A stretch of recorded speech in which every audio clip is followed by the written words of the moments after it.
Acho que todo filho pobre de mãe preta já escutou isso alguma vez, né? Vai arrumadinho, né?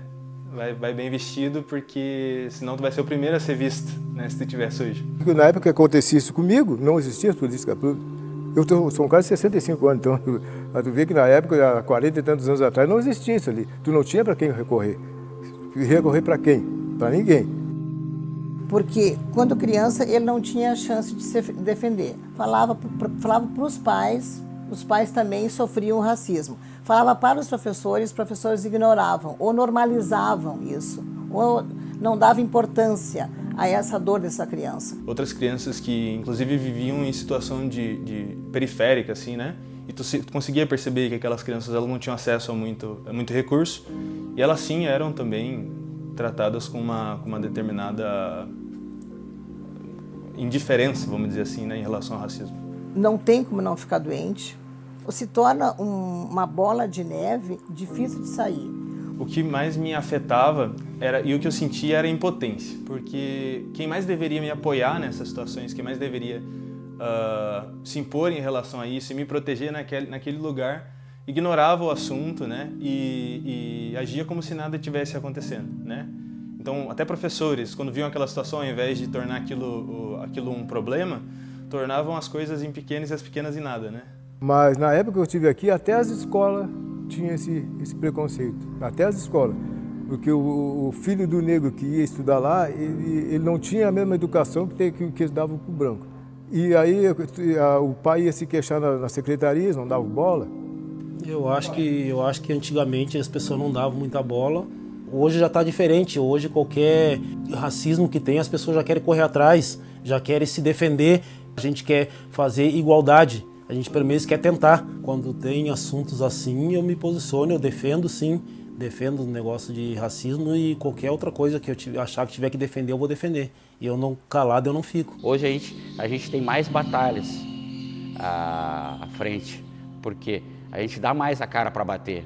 Há anos atrás se tinha muito medo. Isso não é para chamar atenção, é só para conscientizar as pessoas do que a gente realmente quer e o que a gente realmente precisa. Desde pequena em casa, sempre tive auxílio e consciência ao redor de mim, na família. O importante salientar que nenhum bebê, nenhuma criança nasce com preconceito. O preconceito, ele é colocado na criança. A criança aprende a ser preconceituosa, aprende a ser racista. Aonde inicia? Na família. Porque na criança ela não vê cor. Porque as crianças, quando nascem, elas nascem amor. Elas vêm numa forma de amor. Elas vêm pura.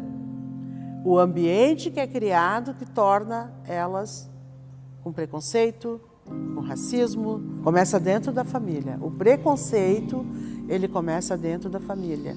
E as famílias têm que mudar essa forma. Sempre procurei colocar para os meus filhos que nós, negros, a gente sempre tem que provar que tu é bom. Porque senão a própria sociedade te cobra isso. Tu é cobrado.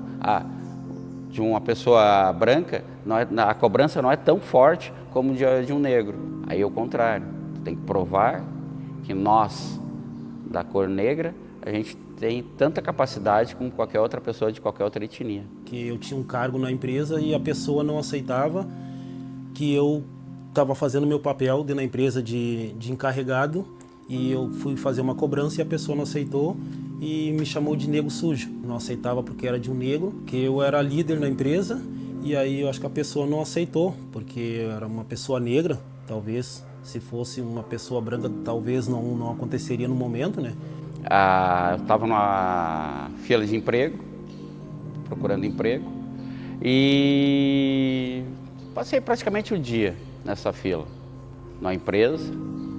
E quando chegou na minha vez, eu tinha toda como é que eu vou te dizer, a colocação que colocaram, a experiência, e quando chegou na minha vez, o recrutador disse que não tinha mais vaga. Ele olhou para mim, eu estou olhando que teu currículo é bom, mas a vaga já foi concluída.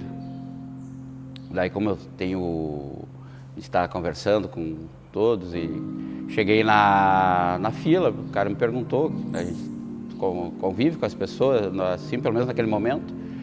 O cara que estava atrás de mim entrou e saiu comemorando, consegui a vaga.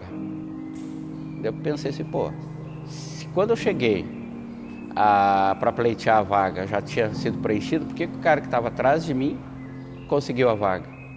Dali eu concluí que teve sentido a minha cor. Daí eu comecei a pensar um pouquinho mais o porquê de acontecer esse tipo de situação. Então fiquei bem triste, porque eu tinha condições, eu tinha capacidade para aquela vaga e só não fui contratado por causa da minha cor. Então isso para mim foi humilhante. Eu fui procurar um serviço. Eu cheguei nessa empresa, aí o cara lá, o cara que veio me entrevistar, no caso, perguntou o que eu fazia, eu disse para ele, não, tu está apto a começar a trabalhar aqui nessa empresa. Eu não vou dizer o nome da empresa, que acho que não vai o caso. Tá, eu estou esperando, mas eu não falava em alemão, porque sou negro, não entendia nada de alemão na época que eu estava chegando aqui. Chegou um rapaz, esse cara conhecia, esse empregador conhecia esse rapaz, conhecia o pai dele, e começou a falar em alemão com ele. E eu já estava com a minha carteira lá dentro, tudo certinho para pegar, tudo tranquilo, só faltava assinar o contrato. Aí, de repente, o cara veio de lá e disse que não tinha mais a vaga. E eu senti na pele que aquilo ali, o cara só não ia me dar o serviço porque eu era negro, não falava em alemão. Foi a primeira vez que eu senti na pele o que seria o preconceito racial. Não tinha sentido até então. Na Semana da Consciência Negra, estava na parada e eu falei, eu trabalho numa escola. E a senhora me perguntou, você trabalha na limpeza? E eu parei, fiquei um tempo pensando, o que eu vou responder? E a questão de trabalhar na limpeza é algo honroso. Eu pensei, será que eu digo que sim? Para talvez ela se sentir feliz?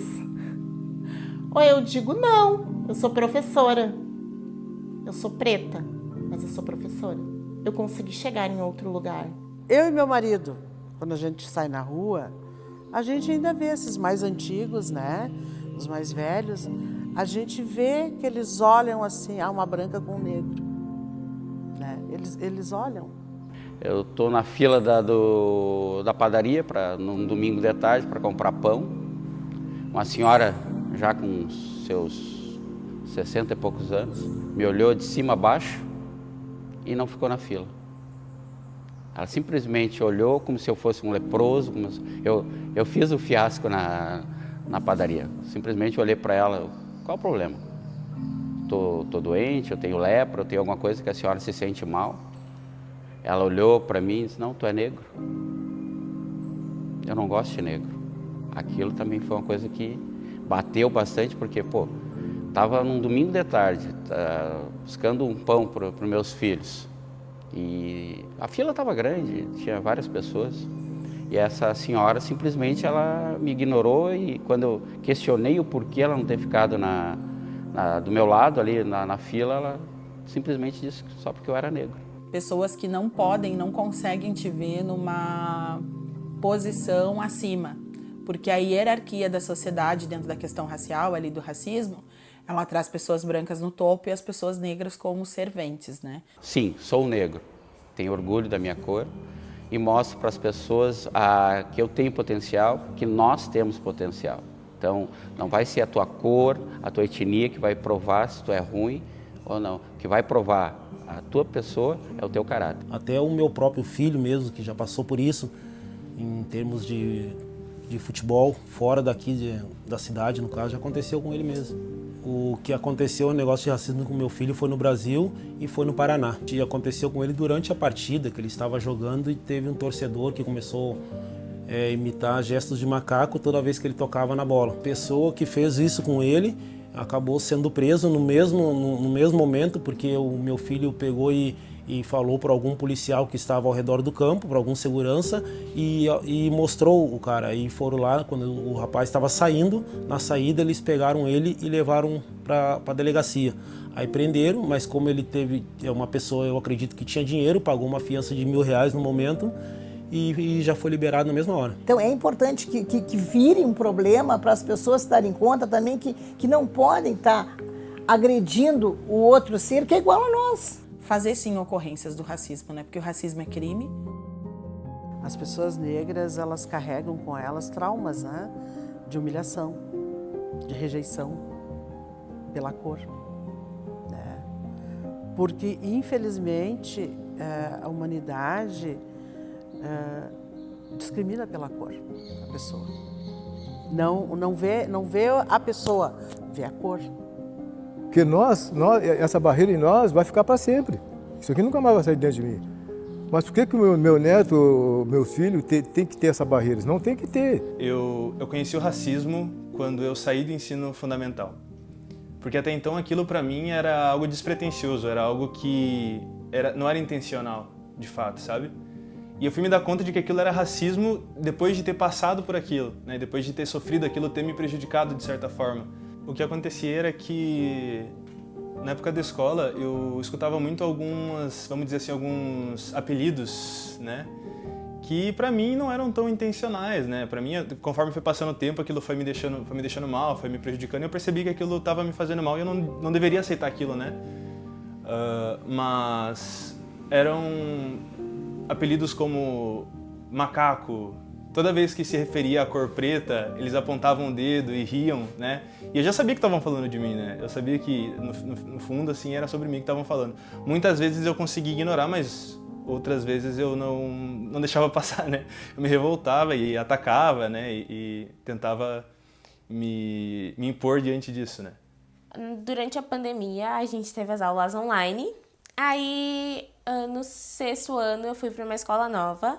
Aí eu fui para uma escola nova e daí teve aquele transtorno todo de ficar em casa. E no final do ano, eu acabei indo, a gente se juntou, porque já estava no finalzinho da pandemia. E colegas faziam brincadeiras não tanto legais. E por ficar em casa, a gente não ficava com a família, a gente não estava acostumado, eu não estava mais acostumada a rebater coisas assim.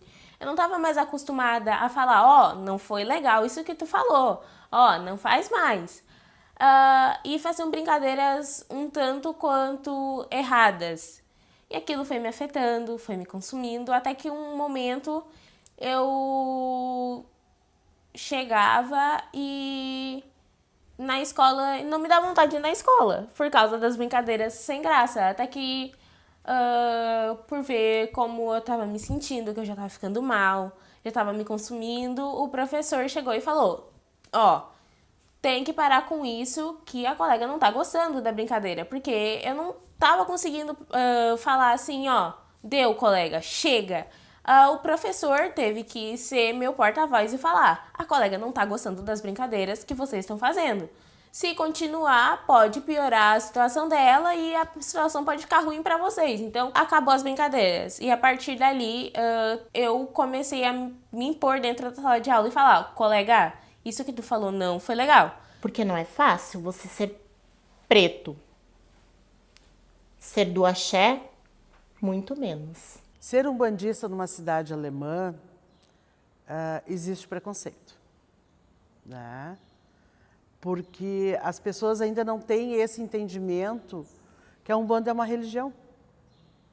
Que a Umbanda, ela pratica o amor, a caridade, né? Então, quando eles veem uma pessoa de branca com guia no pescoço, trabalha para o mal, faz maldade.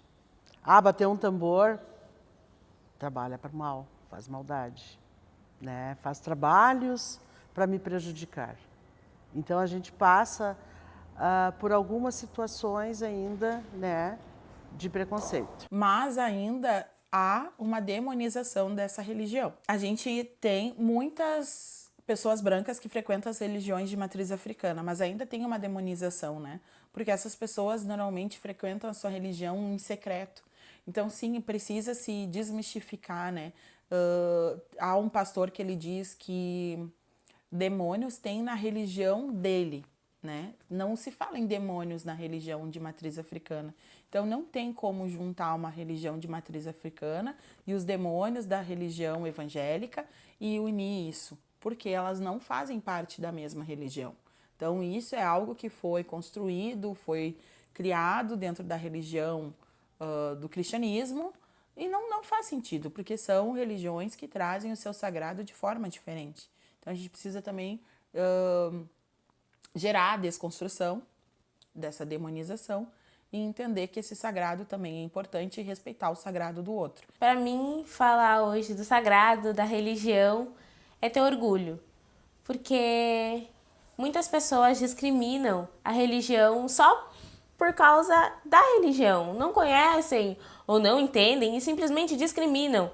Porque eu tenho colegas dentro da escola, da minha própria sala de aula, que realmente têm interesse. A gente faz trabalhos e fazem perguntas e eu respondo com o maior prazer, com o conhecimento que foi passado para mim, eu tento passar para outros colegas. Teve um fato que eu nunca esqueci.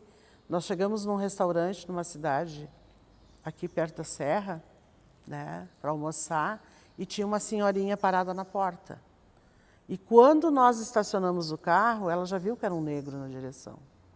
Quando eu desci, eu vi que ela ficou olhando. E eu fiquei cuidando, né? Quando nós saímos de mão dada, eu li os lábios dela. Eu fiz a leitura labial. Ela falou assim, ó, essa branca relaxada com negro sujo, né? Eu passei por ela e só dei uma olhada e pensei assim, que Deus tenha pena da tua alma, né? Hoje, eu sendo mais velho, eu vejo que parece que está muito mais o racismo do que quando eu era mais novo. E as pessoas sabendo que é um crime, sabendo que pode dar, que elas podem ser prejudicadas e mesmo assim acontece. Tudo começa pelo respeito e acho que o respeito ele também vai, ele é uma palavra bastante complexa porque ele vai até o limite, aonde é o meu limite, aonde eu posso falar. Acho que a pessoa branca, num geral, como a gente diz, a branquitude, ela tem um papel muito importante na educação antirracista, que é de apoio, que é de espaço de fala, lugar de fala, né, que a gente diz. Então, é abrir o lugar de fala para a pessoa preta, é ouvir, estar aberto, ouvir, se desconstruir, ter um passo atrás, sair do ataque ou daquela postura de ir à frente. Por que o racismo existe? Quem inventou o racismo?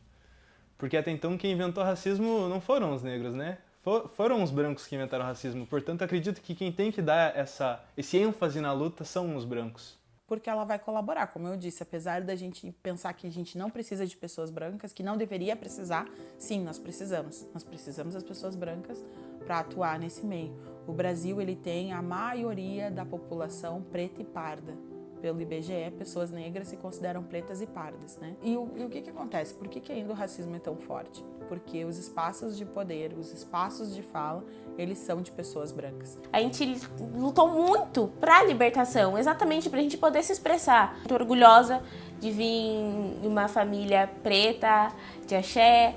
Eu tenho orgulho.